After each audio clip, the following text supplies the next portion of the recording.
גדל והתקדש שומר חבל אמן ועל מה דיבר ברכותי בחמלי nevi kare Messiah. Bechayechonu yovechonu dayedecho Bet Israel Ba'agala ubizman Karib Ruhamen Yeches merhaba Mebarane alal talmed al maya Ben Ruhamen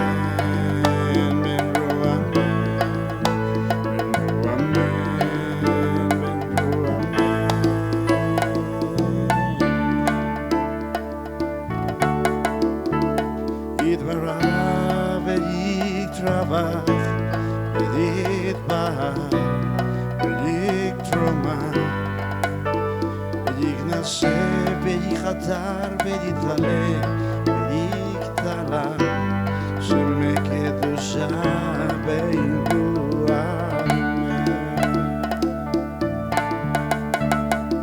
Lelan min kol birchata, shirat al-mizbechata benechemata.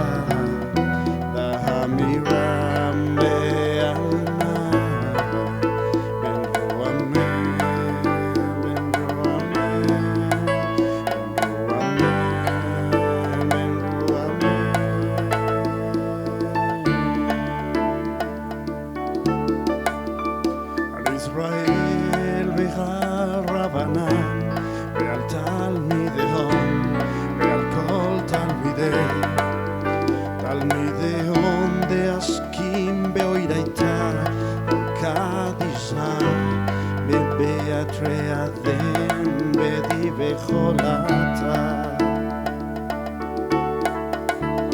ואתה לחילנה דודכם ודחו בחיצה ברחמל מלכותם מראה שמיה וערה בן רועמן בן רועמן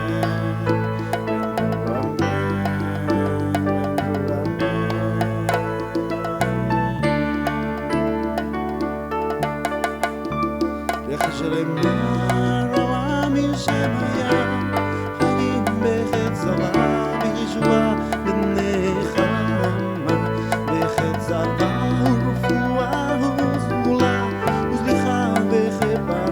ברחבה ברצלה לחשלם מרבה מן שמיה חיים בחצבה בישועה ברחמה בשצבה ורפואה וכולה ולכה בחברה ברחבה בחצלה לנו דוחות עמוד ישראל ואמרו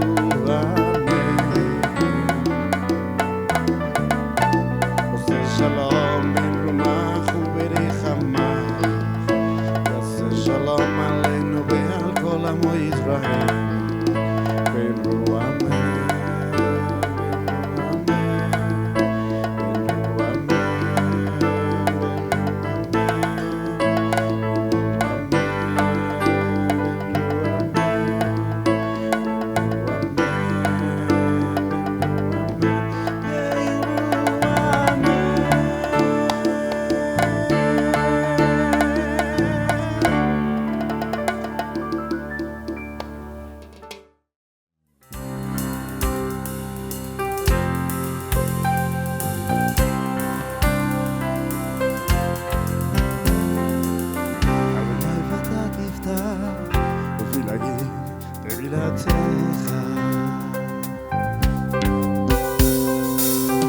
Baruch atah Adonai Eloheinu Elohei Avotenu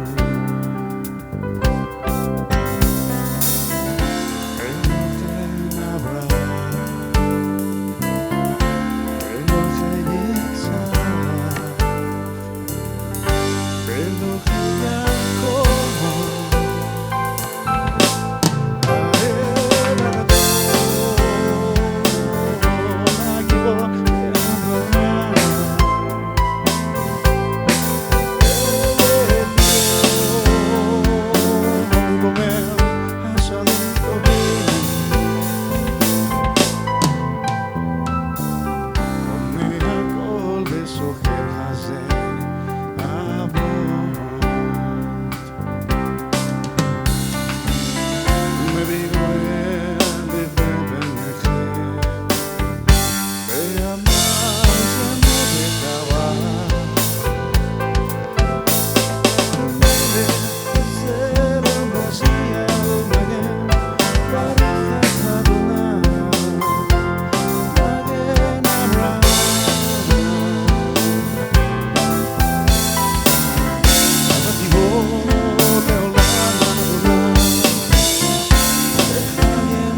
hoy nos corresponde la parashá Ki Tisa.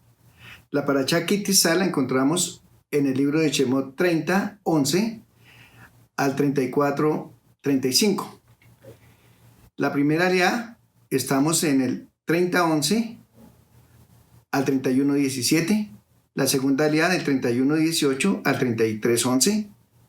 La tercera aliyá del 33, 12 al 16. La cuarta aliyá del 33, 17 al 23. La quinta aliyá del 34, 1 al 9. La sexta aliyá del 34, 10 al 26. Y la séptima aliyá del 34, 25 al 35. La haftará de esta parashá está en el primer libro de Reyes, 18, 1 al 39. Ki Tisa significa cuando hagas un censo.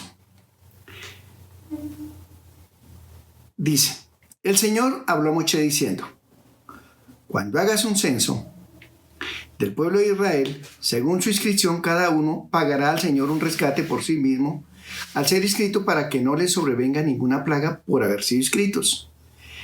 Esto es lo que pagará todo el que esté inscrito en los anales.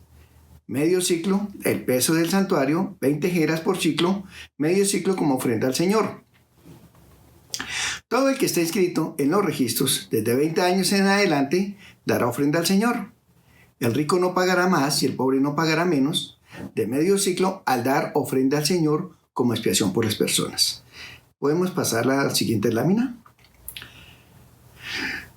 La parashá comienza con el Eterno ordenando a Moshe que eleve las cabezas de los hijos de Israel para salvar su alma. Ki Tisa. Muchos traducen como cuando cuentes, pero lo que realmente dice es cuando eleves. Elevar la cabeza de los hijos de Israel, así como contarlos, es una expresión de amor. Representa la virtud cualitativa de los judíos a la más alta elevación. Al referirse al rescate de su alma y mencionar la palabra ofrecer, el original hebreo utiliza el texto de la palabra benagno. Si prestas atención, el hebreo, esta palabra es conspicua o palidódromo. Por favor, es la anterior. Gracias. Esta palabra se puede leer de la misma manera de ida y vuelta. En pocas palabras, para rescatar el alma, hay que ofrecer, dar, y de manera de un retorno de evolución, nuestra alma es entonces rescatada y elevada. Damos el medio shekel para el Señor y el Señor como retribución eleva nuestra alma. Pero cuando leemos en el libro de Reyes que David hizo un censo, preguntamos, ¿es que están prohibidos los censos?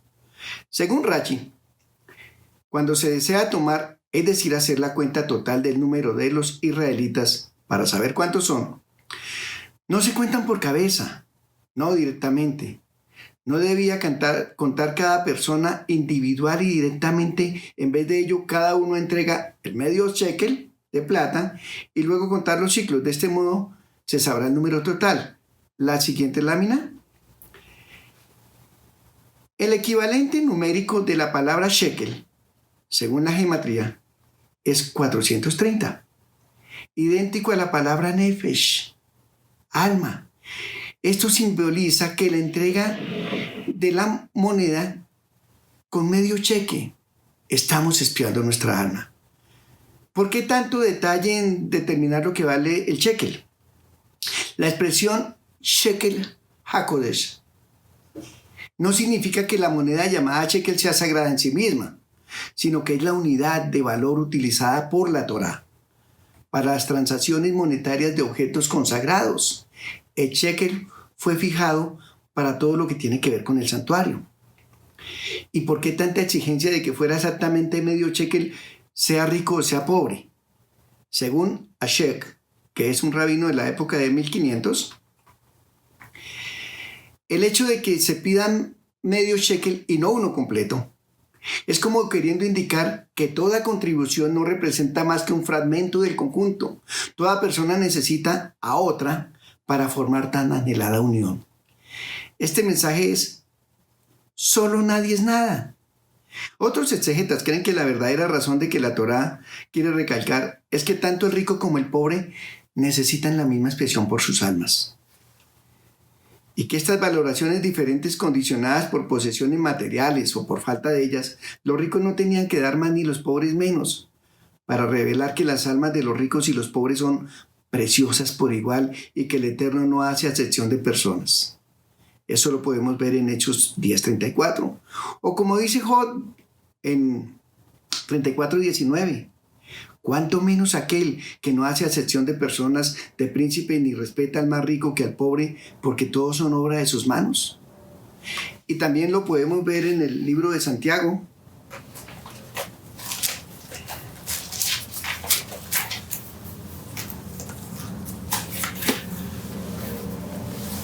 Santiago 2 dice: hermanos míos, oíd. ¿No os ha elegido el Eterno a los pobres de este mundo para que sean ricos en fe y herederos del reino que ha prometido a los que le aman? Pero vosotros habéis afrentado al pobre. ¿No os oprimen los ricos y no son ellos mismos los que os arrastran a los tribunales? Pero en el 9 en adelante. Pero si hacéis acepción de personas, cometéis pecado y quedaréis convictos por la Torá como transgresores, porque cualquiera que guardare toda la Torá, pero ofendiere en un punto, se hace culpable de todos. Porque él dijo: no cometerás adulterio. También ha dicho: no matarás. Ahora bien, si cometes adulterio, matas, te has hecho transgresión de la Torá. Hacer acepción de personas es incumplir el mandamiento. Hay muchas ofrendas donde en cualquier otra ofrenda la persona da de acuerdo a su capacidad, pero en esta, que era el rescate del alma, debe ser igual para todos, pues los ricos tienen la misma necesidad que los pobres en cuanto a la redención que está en Yeshua HaMashiach. Y los pobres son tan bienvenidos como los ricos. Ambos contribuyeron al mantenimiento del servicio del templo. Lo que muestra es que Israel es igual, cada pobre, cada persona, ante los ojos del Eterno. Sus diferencias en este mundo no hacen ninguna diferencia en el Eterno, siendo sus almas por igual el mismo precio del rescate que fue dado para ellos, ya que estaban todos a tener una participación igual en el servicio del santuario del Eterno. Y el precio fue fijado tan bajo que el hombre más pobre podría llevarlo a pagar, e incluso Maimónides llegó a decir que si vivió de limosna, que mendigue de otros o venda su ropa para pagarlo. Esto demuestra la igualdad de los redimidos y que fueron rescatados por el Eterno, porque aunque algunos pecados y pecadores son mayores que otros, algunos son redimidos de más pecados que otros, pero la paga es un mismo precio para todos. Y este precio es la sangre preciosa de nuestro Señor Yeshua HaMashiach. ¿Qué tiene que ver la expiación con asuntos de dinero? No es que estemos pagando para que nuestros pecados sean perdonados, sino que ofrendamos para ser contados dentro de los redimidos, para ser rescatados por la palabra. Kofar Nefesh, expresión para rescatar las almas de la plaga. Rashi argumenta, dice, que distingue dos ofrendas en el medio shekel o porciones separadas que fueron hechas con los shekalín del censo.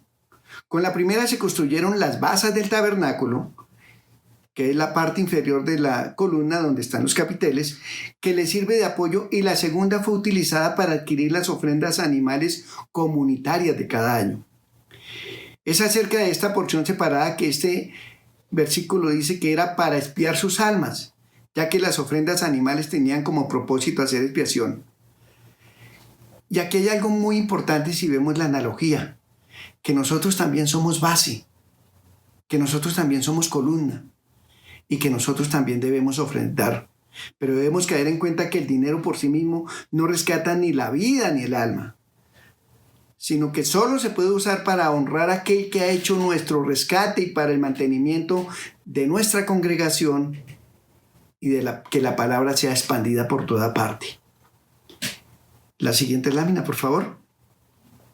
Harás también para el lavatorio una fuente de cobre con sus basas de cobre, y la pondrás en la tienda de reunión y en el altar, y echarás sobre ella agua, Y purificarán a Aarón y a sus hijos con el agua de la pila, sus manos y sus pies se purificarán con agua y no habrán de morir. La ablución o purificación ritual recibe el nombre de Kiddush y Adain, lo que sugiere que no es una limpieza física como signo de pureza y elevación. Después de lavar sus manos y sus pies, el Cohen está listo para realizar el servicio sagrado. El Salmo 24, 3 y 4 dice: ¿Quién subirá al monte de Adonai y quién estará en el lugar santo? El limpio de manos y el puro de corazón. La ablución debe tener como resultado promover las manos de su naturaleza primitiva hacia una destinación más elevada, consagrándolas así como todo nuestro servicio del Eterno. Las manos limpias son el símbolo de un corazón puro. En el libro de Yohanan 13, del 5 al 10, podemos encontrar: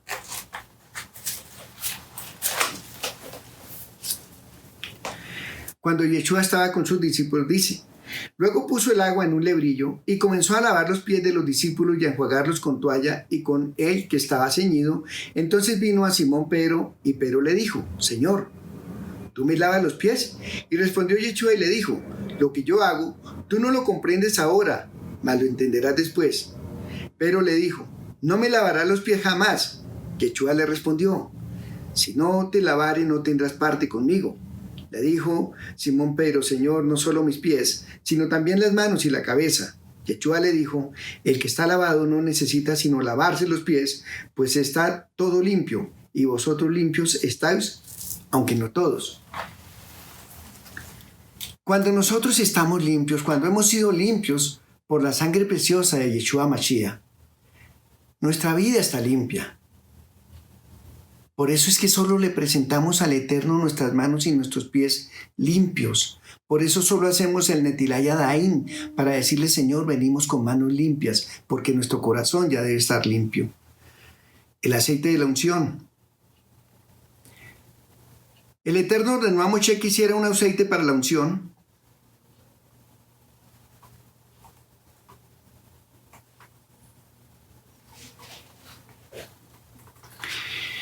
Sagrada con especies escogidas de mirra, canela, acacia y aceite de oliva. El Eterno le dijo a Moshe que lo usara para ungir la tienda de reunión, el mobiliario del tabernáculo y a los sacerdotes. El Eterno le dijo a Moshe que advirtiera a los israelitas que no copiarían la receta del aceite de la unción sagrada para propósitos laicos bajo pena de exilio. El Eterno ordenó a Moshe que hiciera censo sagrado de la hierba de astate, onisha, gálbano e incienso para quemar en la tienda de reunión. Al igual que el aceite de la unción, el Eterno advirtió en contra de hacer incienso en la misma receta para propósitos laicos. La siguiente lámina, por favor. Habló Adonai a Moshe diciendo: mira, yo he llamado por nombre a Bezaleel, hijo de Uri, hijo de Ur de la tribu de Judá, y lo he llenado del Espíritu del Eterno en sabiduría y en inteligencia y en ciencia y en todo arte, para inventar diseños, para trabajar en oro y plata y en bronce, y en artificio de piedras para engastarlas, y en artificio de madera para trabajar toda clase de labor. Y he aquí que yo he puesto con él a Oliab, hijo de Aisamad de la tribu de Dan, y he puesto sabiduría en el ánimo de todo sabio de corazón, para que hagan todo lo que te he mandado. Después de haber dado instrucciones para la construcción del santuario y todas las cosas requeridas para la adoración, el Eterno designó a los constructores que él había llamado para llevar a cabo el trabajo y los había llenado con su espíritu para este propósito. Bezaleel era nieto de Ur, de la tribu de Judá, que he mencionado más anteriormente en la palabra, en los capítulos 17 y 24. Fue llamado para ser experto constructor, para supervisar toda construcción del edificio y realizar la obra artística, y consecuentemente, por lo mismo es mencionado mucho más adelante. Yo he llamado, dice la palabra, luego de haber dado instrucciones detalladas para la construcción del tabernáculo y de sus muebles y utensilios, y para la preparación de los materiales. Al emplearse, el Eterno señaló a los que debían dirigir la obra. Bezaleel dirigía y Aholiab sería su ayudante. Sin duda, estos hombres fueron elegidos por su notable talento y por su experiencia previa. El Eterno prometió añadir su sabiduría especial a este conocimiento anterior. Así quedaron habilitados para su tarea tanto en forma natural como sobrenatural. El Eterno es el que nos llama. El Eterno es el que nos escoge. El Eterno es el que nos da sabiduría. Besaleel quiere decir en la sombra del Eterno. Sabio de corazón. Todo artista debe tener dentro de sí un talento natural sin el cual nunca podrá llegar a la excelencia. Tales dones son y deben considerarse como un sagrado depósito del Eterno recibido a fin de ser usados para su gloria y para elevar la humanidad, no para exaltarnos a nosotros mismos. El trabajo manual fue santificado por el Eterno para la construcción del tabernáculo. Moshe tenía el plan general que le fue dado del cielo. Besaleel había recibido el Espíritu del Eterno al igual que Moshe, pero su misión era cumplir el plan que había sido revelado a Moshe. Él no estuvo en el monte, él no vio el cielo, él no fue elegido para reemplazar a Moshe, sino para cumplir con el plan divino revelado por Moshe. Pero a veces cuando el Eterno nos da una tarea, muchas veces se nos sube como el ego. Hay de aquellos colaboradores del líder principal de una congregación que piensan que saben más que su líder y saben hacer cosas mejor que él y que piensan que podrán llevar a cabo el proyecto divino sin sometimiento. Solo Moshe tenía el plan. El Eterno llama a alguien y a ese alguien le pone ayudantes. Fuera de Moshe, estos obreros no podían haber cumplido el plan por muy ungidos que fueran. Los dones no son para exaltar, son para el servicio del Eterno y por ello debemos usarlos con humildad. La siguiente lámina, por favor. Habla pues tú a los hijos de Israel diciendo: de cierto guardaréis mi Shabbatot, porque esto es una señal entre yo y vosotros por todas vuestras generaciones, a fin de que se sepa que yo soy Hashem, que os santifico. En el libro de Shemot, Éxodo 31:13, el Eterno explica a Moshe una de las razones por las cuales él espera que su pueblo observe el Shabbat. Tú hablarás a los hijos de Israel diciendo: en verdad vosotros guardaréis mis días de reposo, porque es señal entre mí y vosotros por vuestras generaciones, para que sepáis que yo soy Hashem, que os santifico. Guardar Shabbat nos distingue de los demás pueblos. Somos pueblo santo. Ser santificado, apartado y santo por el Eterno es una bendición maravillosa. Lo podemos leer en el libro de Isaías 56:2. Bendito el hombre que hace esto y el hijo del hombre que lo abraza, que guarda el Shabbat para no profanarlo y guarda su mano de hacer todo mal.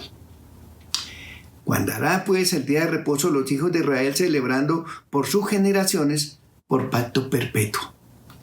Aquí vemos que el Shabbat es un pacto perpetuo, es decir, que está vigente por toda la eternidad. Por eso es que el profeta Isaías, inspirado por el Eterno, escribió sobre la perpetuidad del Shabbat, que continuará aún después de que Mashiach regrese a la tierra, porque como los cielos nuevos, dice la palabra, y la nueva tierra que yo hago permanecerán delante de mí, dice el Eterno, así permanecerá vuestra descendencia y vuestro nombre, y de mes en mes, y de Shabbat en Shabbat, vendrán todos a adorar delante de mí, dijo el Eterno en Isaías 66, 22 y 23. Yeshua celebró Shabbat. Yeshua mismo guardó el Shabbat cuando vino. Dice la palabra en Lucas 4:16, vino a Nazaret donde se había criado, y en el día de Shabbat entró en la sinagoga conforme a su costumbre y se levantó a leer. Los discípulos de Yeshua Mashiach y los mesiánicos del primer siglo también guardaron Shabbat. Lo podemos ver en el libro de los Hechos 13, 42 al 44, dice: cuando salieron ellos de la sinagoga, los gentiles le rogaron que el siguiente día de Shabbat les hablase de estas cosas. Y despedida la congregación, muchos de los Yehudim, de los prosélitos piadosos, siguieron a Shaul y a Bernabé, quienes hablándoles les persuadían de que perseverasen en la gracia de Hashem. El siguiente día de reposo, se juntó casi toda la ciudad para oír la palabra del Eterno. Más adelante, en Hechos 17, 1 al 3 dice: pasando por Anfípolis y Apolonia, llegaron a Tesalónica, donde había una sinagoga, y Rab Shaul, como acostumbraba, fue a ellos por 3 días de Shabbat, discutió con ellos, declarando y exponiendo por medio de las Escrituras que era necesario que Mashiach padeciese y resucitase de los muertos, y que Yeshua, a quien nos anuncia, decía él, es Mashiach. También dice la palabra: sed imitadores de mí, como yo de Mashiach, en 1 Corintios 11:1. El que dice que permanece en él debe andar como él anduvo. 1 Yohanan. Entonces, si queremos ser imitadores de Mashiach, debemos guardar Shabbat. Porque si bien tenemos un lugar de encuentro, como en este momento era el tabernáculo, también tenemos un día para estar con el Eterno. Si he de ir al palacio del rey, preparo mis mejores vestidos, llevo mis mejores frutos como ofrenda, pero sobre todo y lo más importante es saber que el rey me está esperando, porque tengo una cita con él ese día. Yo no puedo ir el día que a mí se me antoje, no, yo voy el día que el Eterno me cita. Israel debe esperar el Shabbat y anhelarlo durante todos los 6 días de la semana. Una señal, porque somos la novia. Y cuando somos la novia sabemos que hay regalos, y al guardar esos regalos significa que mi relación está estable. Tenemos un compromiso. Shabbat es el regalo más grande que el Eterno nos ha dado después de la salvación. El Eterno santifica a Israel por medio de Shabbat. Eso significa que Shabbat tiene como propósito elevarnos a un nivel espiritual más alto. La siguiente lámina. Entramos a la segunda aliá. Las tablas del testimonio y el becerro del oro. Al Moshe demorarse en descender del monte Sinai, el pueblo empezó a desesperarse y a rebelarse contra Aarón, y le dijeron: viendo el pueblo que Moshe tardaba en descender del monte, se acercaron entonces a Aarón y le dijeron: levántate y haznos dioses que vayan delante de nosotros, porque a este Moshe, el varón que nos sacó de la tierra de Misraim, no sabemos qué le haya acontecido. Y Aarón les dijo: quitad los pendientes de oro de las orejas de vuestras mujeres, de vuestros hijos y de vuestras hijas, y traédmelos. Y él los tomó de sus manos y les dio forma con buril, e hizo de ellos un becerro de fundición. Ellos dijeron: estos son tus dioses, Israel, que te han sacado de la tierra de Misraim. El pueblo estaba acostumbrado a la idolatría de Egipto. Por eso hablaron no solamente de un dios, sino de varios dioses, donde el verbo también parece en plural. Fue una ofensa muy grande hacer un becerro de oro. La novia cometió adulterio en su tiempo de desposorio. Pero la ofensa más grande era tratar a ese becerro como si fuera el mismo Eterno, diciendo que él era quien los había sacado de Misraim. Es tristemente célebre este relato del becerro de oro. ¿Hay alguna lección que podamos extraer de la participación de los hijos de Israel en este lamentable suceso? A pesar de todo, sí. Podríamos decir sin temor a equivocarnos que los judíos, casi todos, estuvieron dispuestos a apoyar económicamente un proyecto, por desnelable que éste haya sido. Fueron solo unos pocos los que se mantuvieron al margen del pecado. Como decía, no con poco en ironía, un rabino llamado Aser Harif, rabino eslovín en el siglo XIX. Nuestros antepasados, incluso cuando pecaban, estaban dispuestos a deshacerse de su oro y de su plata para hacerse un dios. Ahora los judíos de nuestra generación, en cambio, y muchos que se dicen creyentes, se deshacen de su Dios para hacerse de oro y de plata. La historia del becerro de oro es ampliamente considerada como uno de los momentos más vergonzosos de la historia judía. Podemos ver en esta parashá que la Torá nos cuenta cómo 3 meses después de salir de Misraim y apenas 40 días después de recibir la Torá en el monte Sinai, el pueblo creó un ídolo y lo adoró. Pero ¿qué es lo que realmente sucede? Cuando una persona saca el ídolo, es porque ya lo tiene en el corazón. es porque ya lo ha pensado. Y cuando lo ha pensado, quiere decir que voy a sacar eso que tengo que me permite hacer lo que yo quiero. Porque al ídolo no hay que darle explicaciones, al ídolo no hay que guardarle. Casi que el ídolo es quien nos tiene que servir a nosotros. El episodio del becerro de oro suscita muchas preguntas. ¿Cómo pudieron los judíos cometer un pecado tan terrible solo 40 días después de recibir la Torá? La entrega de la Torá fue el momento más significante espiritual de nuestra historia. El pueblo estaba en un nivel muy alto. ¿Cómo cayeron tan rápido, transgrediendo los primeros 10 mandamientos, los 2 primeros de los 10 mandamientos? Además, ¿cuál era exactamente el punto del becerro de oro? ¿De verdad pensaron los Yehudim de la época que una estatua inanimada iba a reemplazar a Moshe, orar al Eterno en su nombre y guiarlos por el desierto? ¿O que una cadenita realmente nos va a amparar? Si necesitaban un líder, ¿por qué no nombraron a Aarón o a Yehoshua o a uno de los ancianos? ¿Por qué crearon inmediatamente un ídolo? Los estudiosos debaten sobre lo que representaba el becerro. Las imágenes de toros y carneros eran comunes en las religiones del cercano oriente. En Misraín, en Egipto, un toro, Apis, era sagrado para el dios Patap, emblemático de él. En la literatura cananea, el dios principal a veces era llamado un toro. Aunque esto puede ser más que un epíteto, significa fuerza, y el dios tormenta Baal engendra un buey en su mito.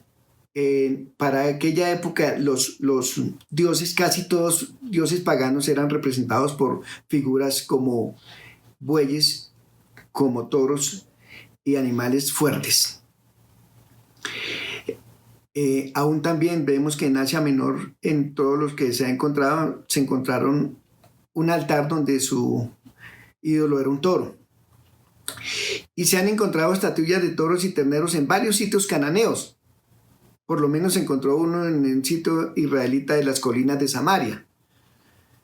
La motivación de Aarón y la petición de la gente, es poco probable que Aarón pretendiera que el becerro representara otra deidad, ya que proclamó una fiesta en honor al Eterno cuando terminó de hacerlo. A primera vista, la declaración del pueblo, este es tu Dios, oh Israel, que te sacó de la tierra de Misraín, parece implicar que tomaron como una representación del Eterno. Pero en su pedido a Aarón de que convirtiera en Dios, explicaron que querían un Dios que los guiara porque no sabían que había sido de Moshe, quien los sacó de Misraín. Esto parece implicar que querían que el becerro reemplazara a Moshe, aparentemente en su papel mediador de la presencia de Adonai y del pueblo.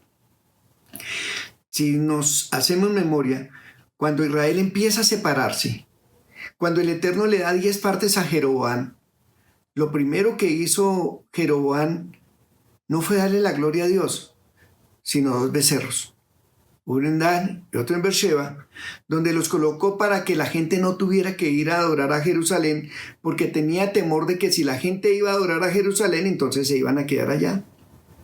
Qué falta de confianza tan grande en el Eterno, que le dijo, te voy a dar a ti 10 partes, y sin embargo le da las 10 partes, pero Jeroboam decide por si al caso cuidarme.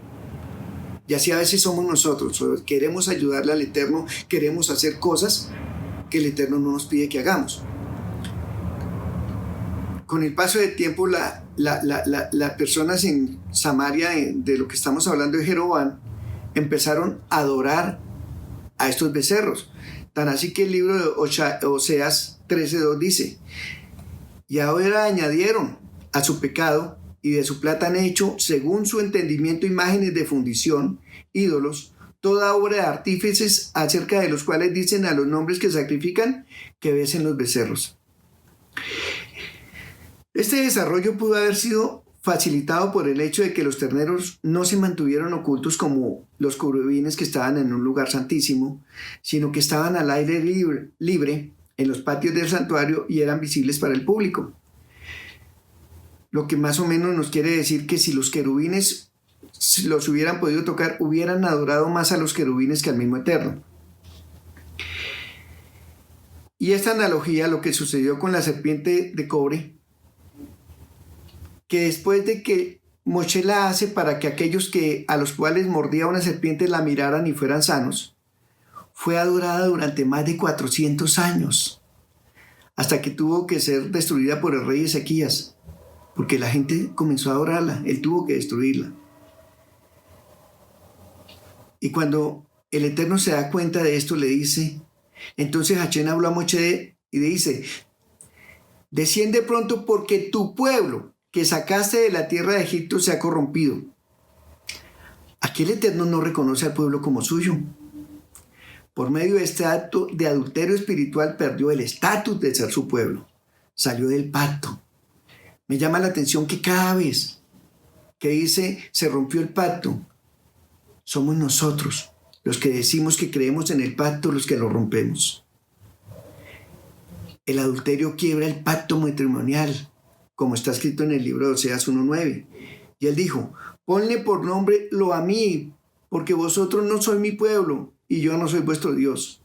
Y en Oseas 2:2 está escrito, contended con vuestra madre, contended, porque ella no es mi mujer, y no soy su marido, que quite pues de su rostro sus prostituciones y sus adulterios entre sus pechos.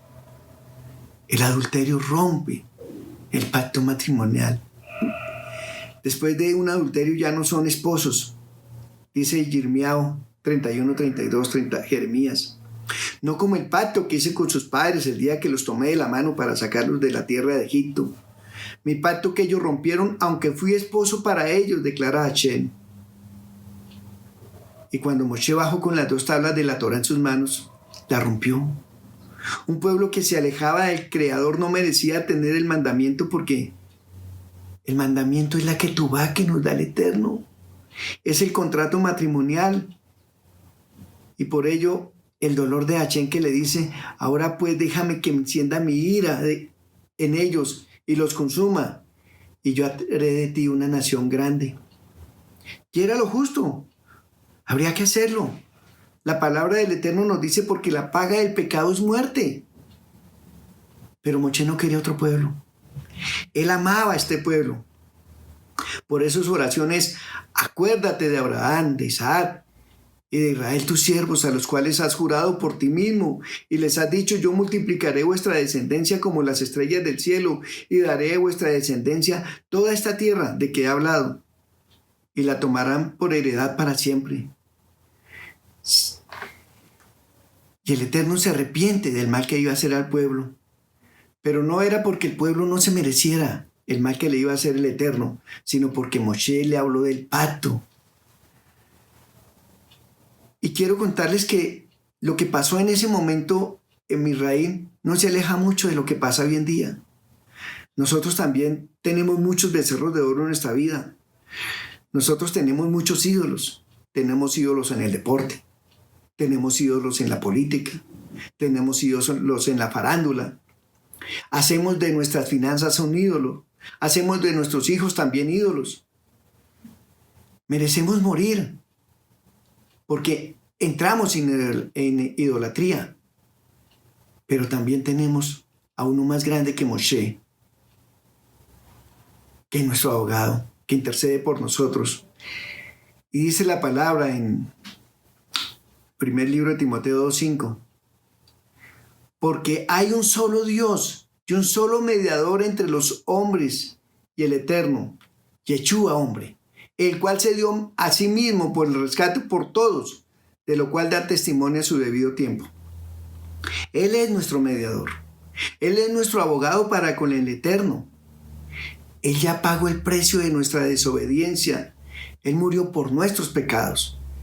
Y puede decir este hombre o esta mujer, ya decidió por mí. Este hombre o esta mujer ya decidió por entrar al pacto. Este hombre o esta mujer ya pagó el medio shekel, ya es contado dentro del pueblo. En Ezequiel 36, 21 al 24 está escrito, pero yo he tenido compasión de mi santo nombre, que la casa de Israel había profanado entre las naciones a donde fueron.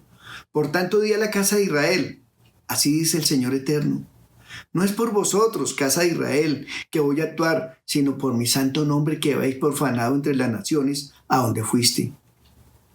Vindicaré la santidad de mi gran nombre profanado entre las naciones, el cual vosotros habéis profanado en medio de ellas. Entonces las naciones sabrán que yo soy Hashem. No es porque nos hayamos vuelto buenos. No es porque hayamos cambiado, no. Es porque tenemos el nombre del Señor en nuestra boca, que el Señor tiene misericordia de nosotros. Y viendo Moshe al pueblo desenfrenado porque Aarón les había permitido el desenfreno para burla de sus enemigos, se paró Moshe a la puerta del campamento y dijo: el que esté por Hashem, venga a mí. Y se juntaron a él todos los hijos de Leví. En este momento la tribu de Leví toma la decisión de andar por el Eterno. Mostraron su fidelidad. Por esta causa fueron elegidos como los nuevos sacerdotes en lugar de los primogénitos. Hasta el momento, aquel que era el primogénito era quien estaba y tenía que ir al servicio del sacerdote.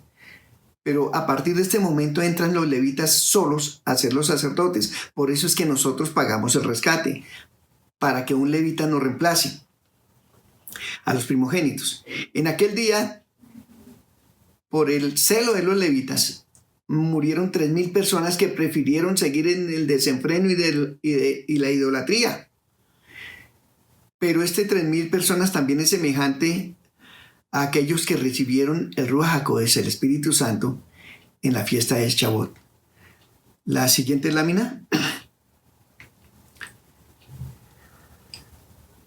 Adonai dijo a Moshe: anda, sube de aquí, tú, y el pueblo que sacaste de la tierra de Misraín, a la tierra a la cual juré a Abraham, Isaac y a Jacob, diciendo: a tu descendencia la daré. Y yo enviaré delante de ti al ángel, y echaré fuera al cananeo, y al amorreo, al eteo, al fereceo, al heveo y al jebuseo, a la tierra que fluye leche y miel. Pero no subiré de en medio de ti, porque eres pueblo de dura cerviz, no sea que te consuma en el camino. Aunque ya el Señor decide no consumir al pueblo y sigue con la promesa de llevarlo a la tierra que fluye leche y miel, el castigo que profiere es humillante. Esta porción de la Torá realmente trata sobre la santidad de Dios y cómo Él y su presencia no pueden de ninguna manera habitar con el hombre pecador. El pueblo quitó sus atavíos, se despojó de sus ropas de gloria y se vistió de duelo. Solo Moshe pudo hablar rostro a rostro con el Eterno. Y aquí entramos a la tercera aliá. Por favor, la siguiente lámina. Y Moshe dijo al Señor: mira, tú me dices, haz subir a este pueblo, pero tú no me has declarado a quién enviarás conmigo. Además has dicho: te he conocido por tu nombre, y también has hallado gracia ante mis ojos. Y dijo Adonai a Moshe: anda, sube de aquí. Tú y el pueblo que hiciste subir de la tierra de Egipto a la tierra que juré a Abraham, Isaac y Jacob, diciendo: a tu simiente la daré. Luego de herir a Israel con peste, Hashem, en un momento de buena voluntad, es razón, ordena perentoriamente a su profeta partir con el pueblo hacia la tierra que juró entregar a sus antepasados, confirmando así la vigencia de este juramento tal como se lo hizo recordar a Moshe para pacificarle, antes de bajar hacia el campamento con las tablas de la ley. Pero también podemos ver en este versículo que Hashem vuelve a endosarle a su profeta la propiedad del pueblo de Israel: y enviaré delante de ti un ángel. Estas declaraciones, proclamadas en un estimulante tono conciliador, pasaron a convertirse inmediatamente en una inequívoca amenaza.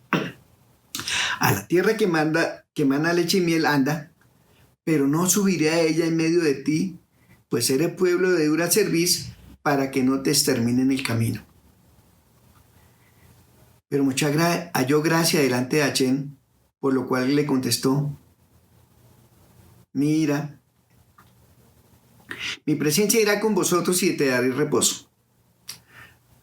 Moshe consiguió su objetivo, pues con esta escueta declaración el Eterno declara finalmente su tácita conformidad de continuar acompañando a Israel desde su interior y de no depositar su protección y guianza en manos de un ángel. Además le indican que habrá de concederle el reposo, o sea, la tranquilidad tan necesaria de saber que la terrible amenaza de subir en un momento en el seno de Israel y exterminarlo quedará revocada, aparte de retirar sobre sus hombros la inmensa responsabilidad que le otorgó de declarar que el pueblo de Israel era exclusivamente de su propiedad. Le dijo a Moshe: si tu presencia no va a andar conmigo, si tu presencia no va a ir con nosotros, no nos hagas marchar de aquí. Aunque la nueva declaración de Moshe parezca que era obstinada formulación de un problema ya resuelto, algunos exégetas interpretan como un tácito reconocimiento de la gratitud al Eterno, en el que Moshe anuncia que de no haber contado con los hijos de Israel con su presencia, ellos hubiesen preferido morir en el desierto antes de llegar a la tierra de Canaán acompañados de un ángel. A veces nosotros creemos que el Eterno está con nosotros porque tenemos bienes, porque tenemos riquezas, porque nos va bien.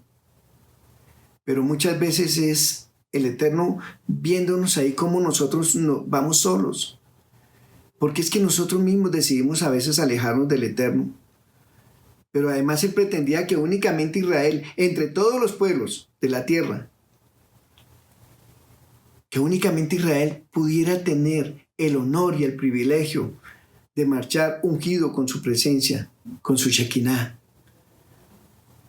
Y respondió Adonai a Moshe: también estas cosas que has hablado haré, puesto que tú has hallado gracia ante mis ojos. Yo te he conocido por tu nombre.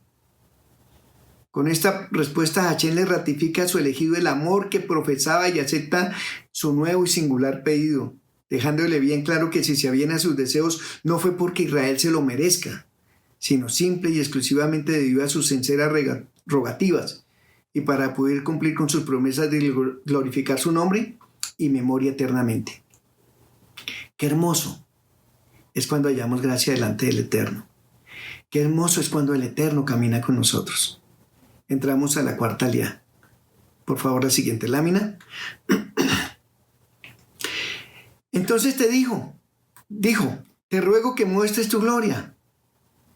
La palabra hebrea para gloria es kabod.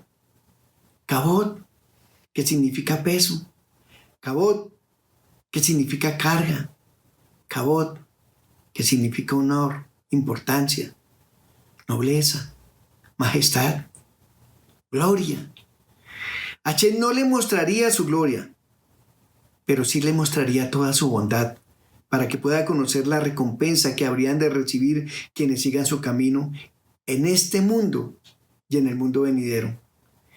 Y también de alguna forma sus cualidades, entre ellas su generosidad y paciencia para quien infringen sus leyes, su misericordia, su sentido de justicia y su rectitud, su fidelidad y su infinito amor al pueblo de Israel. De esta forma podría conocer más íntimamente su esencia. Pero también informa que Él se reserva el divino derecho de agraciar o perdonar a quien solo Él considere merecedor de ello, y en el momento en que solo Él lo crea conveniente. Y le agregó: no podrás ver mi rostro, pues no me verá hombre y vivirá.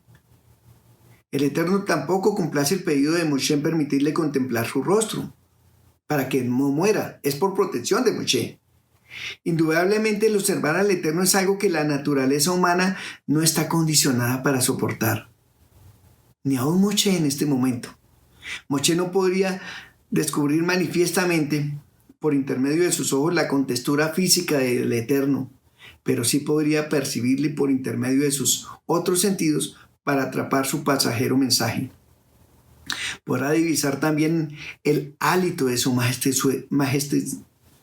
majestuosidad, representado en un sentimiento de exaltación incomparable, cuando al pasar delante de él, Hashem pronuncia su prodigioso nombre. Y entramos a la quinta aliyá. La lámina dice: prepárate pues de mañana y sube temprano al monte Sinai, y allí preséntate a mí en la cumbre del monte. Y dijo Adonai a Moshe: esculpe para ti 2 tablas de piedra como las primeras, y escribiré sobre las tablas las palabras que habría sobre las tablas primeras que quebraste. Hashem ordena a Moshe que cincele para sí mismo dos piezas de piedra iguales a aquellas que él quebró. Hashem vuelve a dominar el sagrado monte con el nombre de Sinai, haciendo así alusión una vez más a su beneficiosa disposición de reanudar el proceso interrumpido con la creación del becerro de oro. Mas no suba nadie contigo, ni se ha visto hombre alguno en todo el monte, ni aun el ganado menor ni el mayor pasten frente al monte. Eran estas órdenes similares a las expedidas a él antes de su primer ascenso, aunque sin exigir la hora acerca de cercar el monte, pues quizá permanecía aún cerrado. Y esculpió las dos tablas de piedra como las primeras, de la misma forma y de las mismas dimensiones. Y descendió Adonai en la nube hacia un encuentro con Moshe, y se posó allí y proclamó el nombre del Eterno. Hashem pronuncia su nombre como le había prometido anteriormente para informarle de su presencia ante él. Y aquí en adelante podemos ver con una de las grandes plegarias más profundas y emotivas de todas las que componen la liturgia judía, que es utilizada para entender la misericordia divina para con el pueblo de Israel. Ella es denominada con el nombre de los 13 atributos de misericordia, y su gran contenido evoca la esencia de la divinidad y su infinita grandeza y piedad. Por favor, la siguiente lámina. Adonai, Adonai, el Rahún, Behanún, Erek Apaín, Berá Gesed, Behemet, Noser Gesed la Afin, Nosé Abón, Bafishá, Bejatá, Benaqué, Lo Yenaqué. Estos 13 atributos del Eterno, Adonai, el Eterno misericordioso, antes del pecado. Pero Adonai, el Eterno misericordioso, después del pecado y la techubá, después del arrepentimiento.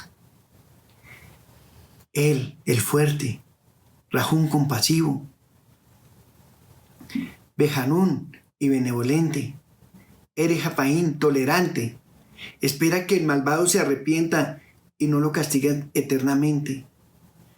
Berá Gesed, que abundante en misericordia, en bondad, da al hombre más allá de lo merecido. Behemet, y verdad y fidelidad o confiabilidad, él es fiel en su comportamiento a todos. Noser Gesed la Aflafin, preserva la bondad para 2000 generaciones sobre la descendencia de un sadi justo. Nosé Abón, soporta la rebeldía, Bafishá y transgresiones intencionales. Bejatá, y errores y pecados no intencionales. Benaqué, lo yenaqué, absuelve y no absuelve.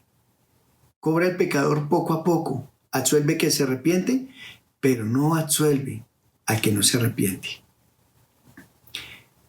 Y Moshe se apresuró a inclinarse a tierra y se posternó. Esta es la respuesta adecuada de un hombre ante la gloria y la bondad de Hashem. Y dijo, si ahora el Eterno ha hallado gracia ante sus ojos, vaya ahora Hashem en medio de nosotros, aunque el pueblo sea de dura cerviz, y perdona nuestra iniquidad y nuestro pecado, y tómanos por posesión tuya. Moshe se basa en la revelación de los 13 atributos de la misericordia para pedir perdón a favor del pueblo. ¿En qué nos basamos nosotros? No es en nosotros mismos. Es porque tenemos un mediador. Es porque sabemos que alguien dio su vida por nosotros, hasta la última gota de sangre, para que el Eterno tuviera misericordia de nosotros que estábamos perdidos. Sexta lía. Siguiente lámina, por favor. He aquí que yo renuevo el pacto. Frente a todo tu pueblo haré maravillas que no fueron hechas en toda la tierra y entre todas las naciones, y verá todo el pueblo en el que tú te encuentras la obra de Adonai, porque tremendo es lo que yo haré contigo. Con estas palabras, Hashem confirma la reconciliación del pacto con Israel, afrentado con el pecado del becerro y la ruptura de las tablas de la Torá. Representa esta la parte del convenio que Hachén se compromete a realizar para con su pueblo. Hachén expondrá la parte del pacto que el pueblo de Israel deberá cumplir para que éste tenga efectividad. Observa para ti lo que yo te ordeno hoy. He aquí expulsaré delante de ti al amorreo, al cananeo, al giteo, al periseo, al jebuseo y al jebuseo. Hachén les presenta aquí el primer lugar antes de exponer sus exigencias, las grandes ventajas que su fiel cumplimiento habría de reportarles. Los asistiría en las guerras que deberían llevar a cabo en su contra. Los numerosos pueblos que habitaban en la tierra de Canaán los iba a expulsar. Pero también les advertía, guárdase de hacer pacto con el habitante de la tierra donde tú vas, para que no seas obstáculo en su camino. Quedó constatado que Hachén aceptó el pedido de Moshe de permitirle que únicamente a Israel, en el seno de la familia de todos los pueblos de la tierra, sea concedido el honor de andar ungido con su gloria. Por eso Yeshua dice, yo he venido a buscar a las ovejas perdidas de la casa de Israel. Entonces, desde este momento, él habrá de referirse a Israel tal como un marido ama a su esposa. Él se preocupa por ella y le exige absoluta fidelidad. De esta forma, Adonai es y será por siempre celoso del amor y la lealtad de su pueblo, tanto para mantener su fidelidad como para evitarles que se aparten de él, para pactar con el habitante de la tierra y que se mancillen vulgarmente en ellos y su descendencia tras sus deidades. El Eterno es celoso, pero también es fiel. No hagas dioses de fundición. Hachén continúa exponiendo sus adicionales condiciones a la alianza, manteniendo mandamientos que van desde el cumplimiento de las 3 fiestas, en las cuales todo el pueblo será visto delante del Señor en Israel para adorarle. Estas fiestas son Pesach, Shavuot y Sukkot. En estas fiestas es cuando nosotros debemos ofrendarle al Eterno. Es cuando nosotros vamos a Jerusalén a su misma presencia. También nos habla de las leyes del primogénito, del animal y de las ordenanzas sobre las primicias de la tierra que serán dedicadas a él hasta la renovada orden de trabajar durante 6 días en la semana para detener todo el trabajo de la arada y de la siega durante el 7º día, el día de Shabbat. Hachén finaliza su declaración haciéndole recordar una vez más sugestivamente la prohibición de cocinar el cabrito en la leche de su madre. Esto es misericordia. Y la 7ª aliyá, por favor, la lámina. Entonces Hachén dijo a Moshe, escríbete estas palabras porque conforme a estas palabras he hecho un pacto contigo y con Israel. Y estuvo allí con Adonai 40 días y 40 noches. Pan no comió y agua no bebió. Y escribió Hachén sobre las tablas las palabras del pacto.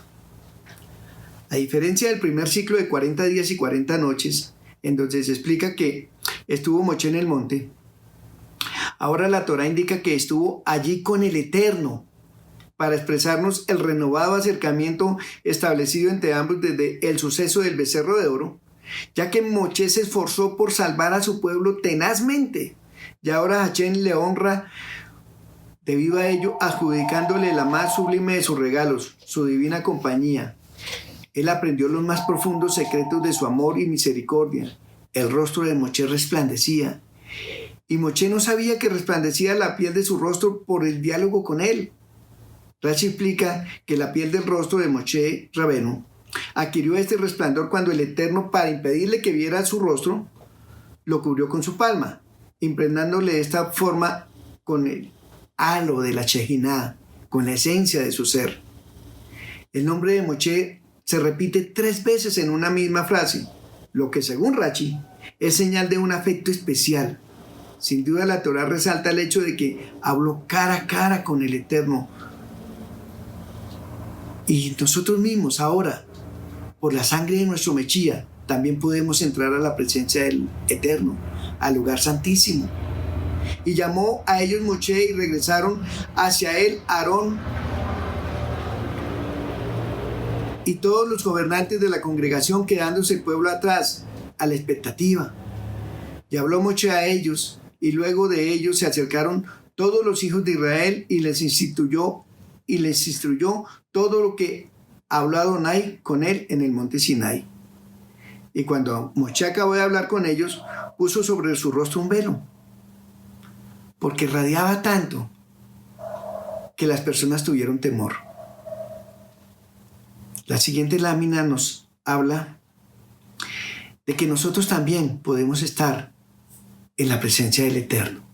Podemos hablar pané pané con Él, cara a cara. Dice Hebreos 10, 19 en adelante.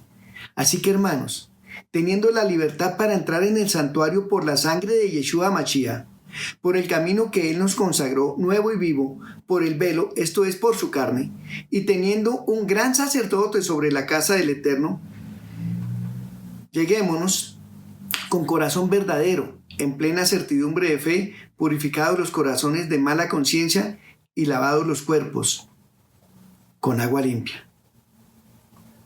Hermanos, que nuestro rostro resplandezca delante del Señor, que todos puedan ver que en nosotros hay algo diferente, que nosotros pagamos el medio shekel y somos cantados dentro del pueblo de Israel. Shabbat Shalom.